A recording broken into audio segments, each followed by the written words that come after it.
బిడ్డలకు నా మరణాతలు నెలంతా సంతోషకరం. నెలంతా దేవుడు మనల్ని కాచి కాపాడాడు కనుక నూతన సంవత్సరం అడుగు పెట్టుచున్నాము. ఈ నూతన సంవత్సరంలో పాట పాడుతున్నాము.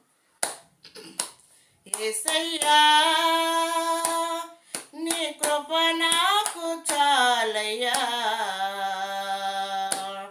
నీ కృప లేనిదే నేను బ్రతకలేనయ్యా.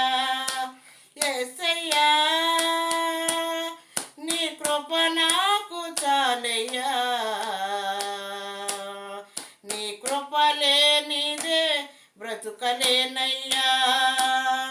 నీ కృప లేని క్షణము, నీ దయలేని క్షణము నేను ఊహించలేను యేసయ్యా. నీ కృప లేని క్షణము, నీ దయలేని క్షణము నేను ఊహించలేను యేసయ్యా.